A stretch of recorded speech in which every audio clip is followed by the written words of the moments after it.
Acción. Vamos a hablar de este lugar donde estamos, este lugar tan particular que se ha ido formando con tantos años de lector, ¿no? Y sí, Porque, digo yo, y adivino la respuesta, si un mérito tiene esta biblioteca, esta hermosa biblioteca que estamos mostrando, es que todos esos libros han sido leídos, o que por lo menos una inmensa mayoría. no, he leído muchos, pero en comparación con el número, no representa más que un 2-3%, diría, de lectura. Ahora, de consulta, sí, porque mi idea, una vez que me empezó a agarrar el entusiasmo por el tema de la lectura, yo veía los catálogos en los libros, porque antes los libros venían con sus catálogos, ¿no? Como estábamos leyendo recién, o con en la contratapa o en la última página, y me entusiasmaba, y yo tenía que tenerlo, y me recorría las librerías de viejo de la calle Corriente, me las conocía todas, si me las preguntás, desde el Bajo hasta, ¿cómo se llama?, Pueyrredón, todas. Después me conocí todas las de la calle Santa Fe también. Y bueno, y trataba de conseguir los libros. ¿Y por qué? Uno dice, ¿para qué querías vos si vos estabas leyendo? Y no, porque yo veía que había autores que eran citados y te citaban el acápite donde habían sacado la cita o el párrafo. Entonces, yo digo, cada vez que yo quiera saber algo o escribir algo, voy a tener que ir hasta la biblioteca. Ya no vivo más en Buenos Aires, vivo en Quilmes. ¿Y te pasó? Entonces, perdón, termino. Y entonces mi idea era de tener los libros de consulta a mano, como ser ahora. Tener la propia biblioteca, digamos. Tener la propia biblioteca. Y yo sé dónde están todos los libros. Y sé todos los libros. Cualquier libro que me pida te lo puedo ir a buscar. ¿Te pasó sin necesidad de... Como creo que nos pasa a todos los lectores, que yo a veces, cuando miro mi propia biblioteca, digo, uy, este libro lo compré pensando que cuando llegase a la edad que tengo ahora me iba a interesar. Y ahora no me interesa. Ah, sí, pasa. Pasa, ¿no? Pasa. Y yo lo compré a los 25 para leerlo a los 60. Claro. Claro. Eso es cierto. Pero no deja de ser interesante. Yo no sé qué libro leí hace 2 o 3 años y me citaba La Celestina, libro que lo leíamos en el secundario, un capítulo y el argumento de La Celestina. Don Rojas. Y lo citaba como un libro muy trascendente, y que es realmente, pero que uno, como era lectura obligatoria cuando estudiábamos literatura española, a uno no le llegaba a dar como alumno más que lo necesario para sacar la nota y eximirse. Lo volví a leer, lo tengo en una edición de la colección austral. Es una maravilla, lleno de dichos, de citas, una verdadera maravilla. Casi no digo que esté al nivel de Don Quijote de la Mancha, pero es... Y después empecé a leer sobre la Celestina, ensayos críticos, y realmente le dan una importancia grande, lo cual significa que ningún libro es desechable. Eduardo, ¿vivís rodeado de cuántos libros? Digamos, yo sé que has hecho un trabajo en computadora, archivados.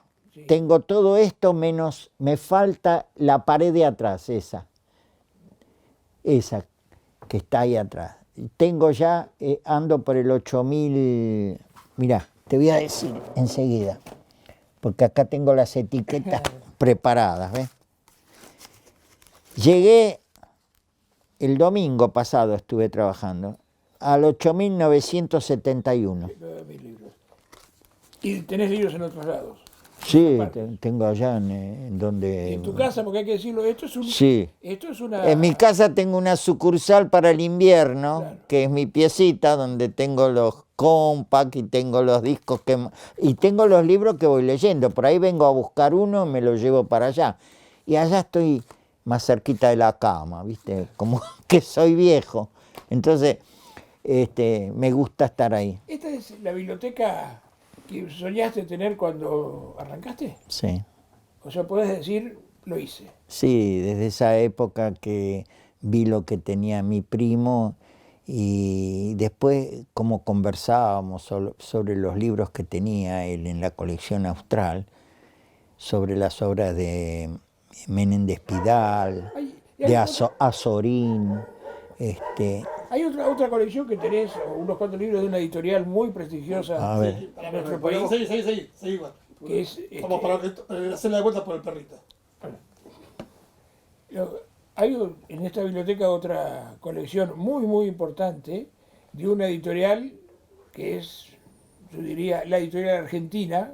Si uno tendría que hablar de una editorial argentina por excelencia, diría los libros de Eudeva. Sí, de Eudeva prácticamente tengo los todo. Caminos que han abierto, ¿no es cierto? Tengo casi todo. Y la cantidad inmensa de autores que han debutado en Eudeva. En Eudeva. Presentado... La otra vez que conversamos, no me acordaba del director, José Babini. Claro.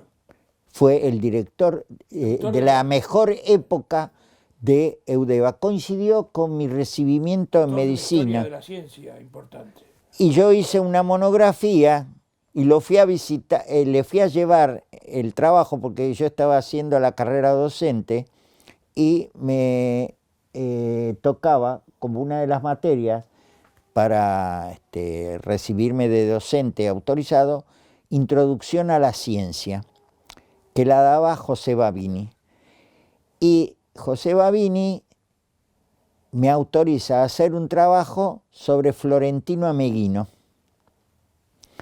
Entonces yo hago la monografía, todo lo que aprendí sobre Florentino Ameghino, lo que fue, ni lo mencionan, no sabes lo que fue como paleontólogo más que antropólogo. Y fui a visitarlo a la casa, a llevarle el trabajo. Vivía en la calle Santa Fe, cerca del Jardín Botánico. Y cuando entro, me dice, esta no es mi casa, es un departamento donde yo tengo los libros y donde trabajo. Y era algo parecido a esto.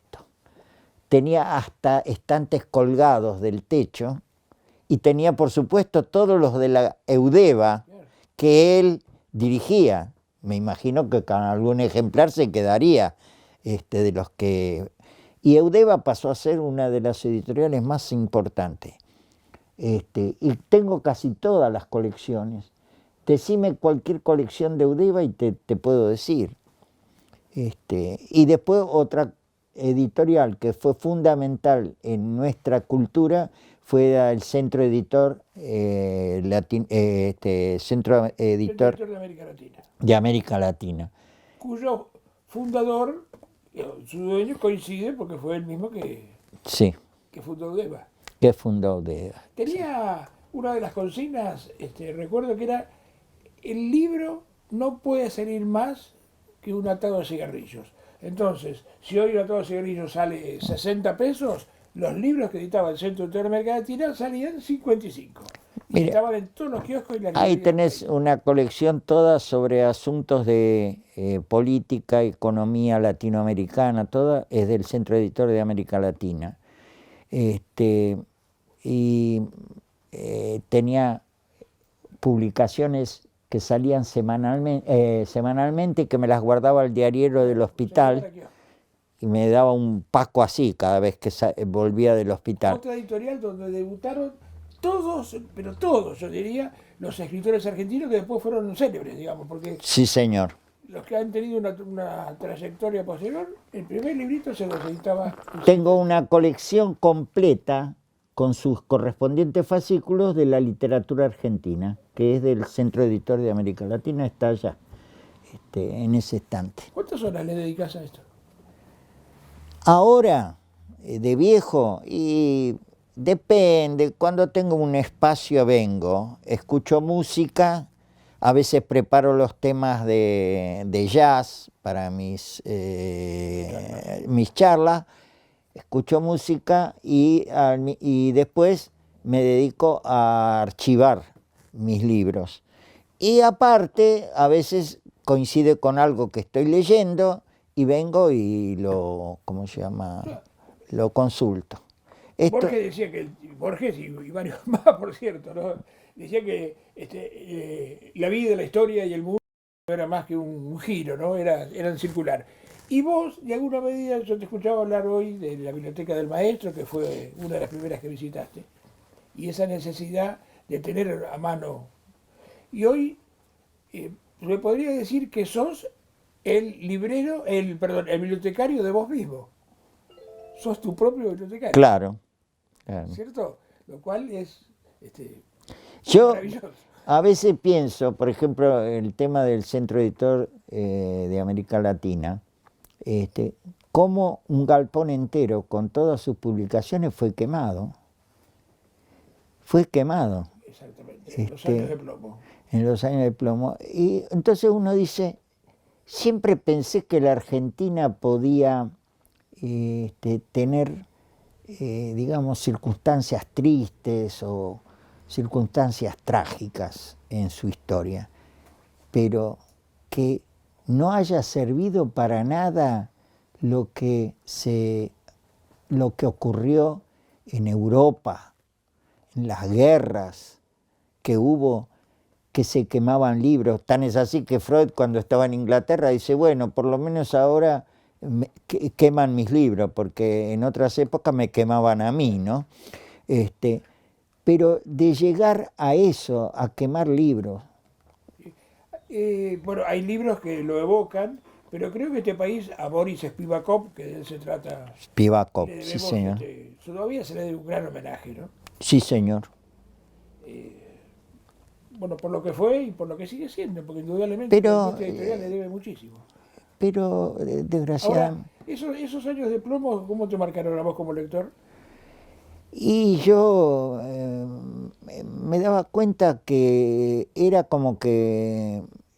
Lo que pasa es que esa época era una época de mi actividad como médico y era investigador también, porque la patología es una de las especialidades que es más proclive a poder hacer trabajos y...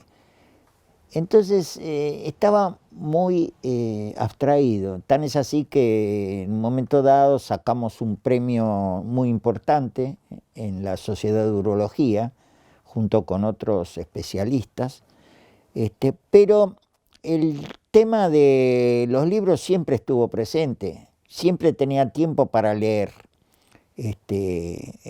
literatura, filosofía. Y esa época era una época que estábamos acostumbrados a leer las revistas que eran progresistas, las leíamos a escondidas, inclusive se vendían a escondidas, se pasaban de mano en mano. Y porque yo no he visto, porque no los ves, pero desaparecieron muchos médicos en mi hospital. Yo trabajé ya en el mundo editorial en aquella época, ¿no?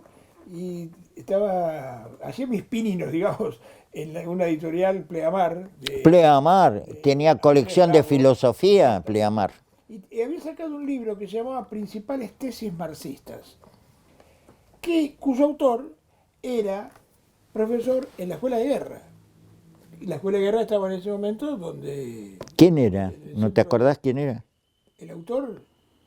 después llega un poco memoria, me acuerdo. Pero bueno, vine a cuento esto.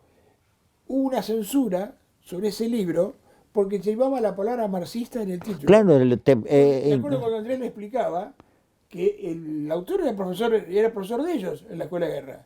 Pero hubo que sacar una edición nueva, borrándole la palabra, claro. sacándole... No, que irrumpían en las librerías y secuestraban los libros que estaban, digamos, censurados. También me tocó ver, no sé si por censura o por lo que se decía moral, pero me tocó ver en una librería en Buenos Aires alguien que llegó con una canasta como de pan y entró a mirar libros y sacaba Sí, los sí. libros que consideraba inmorales y los tiraba. Si vos lees el Obelisco Negro de Eric Maria Remarque, pinta la situación político-económica después de la Primera Guerra Mundial en Alemania. Y mucho de lo que ocurre ahí con la inflación, los grupos de choque, el fanatismo, el nazismo, es una cosa que uno es como que nosotros lo volvimos a vivir, Claro, con matices, ¿no? sí, por supuesto, a la criolla. Pero fue una reedición de aquello. Ahora, no sé y el quién libro- decía que la historia enseña. Para mí, yo estoy como Benjamin, no enseña nada. Y lo que pretenden comunicarnos es la historia de los que ganan, Claro. indudablemente. Sí, lo que se anula es, me parece a mí, la idea del progreso, ¿no? Como tal no existe. O Es sea, que son todas interpretaciones, son relatos, como ahora la filosofía contemporánea enseña. Que vos has hecho mucha referencia a la filosofía, tal vez sea uno de los géneros que más te trae, ¿no? sí, filosofía y literatura. Porque Por ejemplo, leer las obras de Ortega y Gasset, para mí era algo importantísimo. vos lo nombrás y yo veo cuántos autores que hasta hace, no sé, 20 o 30 años eran moneda corriente y Sí. había que leerlos, digo, Sí. casi era obligación. Hoy ya no. Ortega y Gasset cada vez menos se lee, por ejemplo. No es una defensa o no a Ortega. Y sin embargo, mira, ahora vos te parece, ¿sabes que estoy leyendo? A Herbert Marcuse. Y tiene vos fíjate que Herbert Marcuse escribe El hombre unidimensional en el año 64 del siglo pasado. Vos lo lees ahora, plena actualidad, hasta señala los peligros de la tecnología, del consumismo, de los medios de difusión, cómo se han comercializado, cómo manejan la cultura, cómo manejan a la gente, cómo la gente cree que es libre y está, sin embargo, encasillada dentro de sistemas que tienen cierta libertad. De ahí no pueden salir. Ahora, bueno, vos hablas de Marcuse, yo pensé que se cumplieron 50 años del Mayo francés. Él y Sartre fueron los dos. Claro, dos claro, consulares, digamos. mayo del Y 68. probablemente Sartre no tanto, pero Marcuse había caído. Sartre no fue un tipo tan, me parece, ¿no? Tan revolucionario como Marcuse, porque Marcuse encabezó todo un movimiento importantísimo libertario en el país más conservador que existía, que es Estados Unidos, y viviendo en Estados Unidos. Vos fíjate que hoy en día, ¿quién queda en Estados Unidos? Noam Chomsky. Noam Chomsky está aislado en una universidad norteamericana y solamente se habla de Noam Chomsky a través de sus libros. Pero después, muy poca. Y todo lo que está ocurriendo hoy en día con el neoliberalismo y la globalización ha sido señalado por Chomsky. Eduardo, para ir terminando, Sí, querido. ¿qué consejo podrías darle vos a los chicos hoy para que se inicien en la lectura y para que ellos sueñen también con tener alguna biblioteca? Que lean. Hoy será virtual en todo caso. Que lean.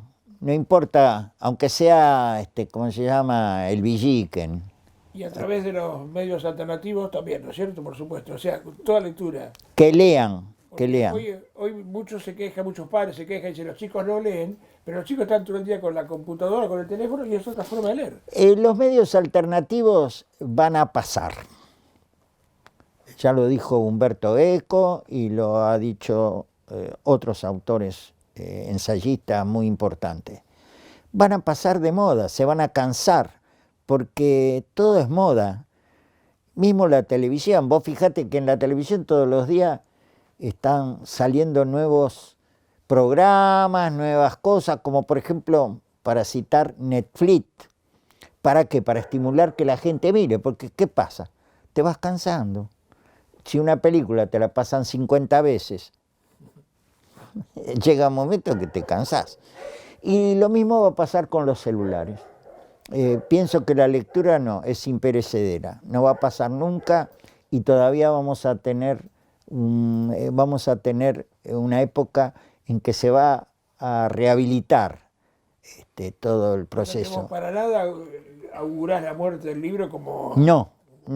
se dice por ahí, del libro como No. tal, ¿no?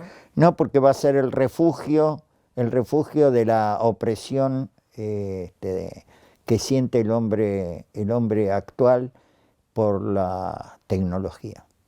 Ese va a ser lo que lo va a liberar.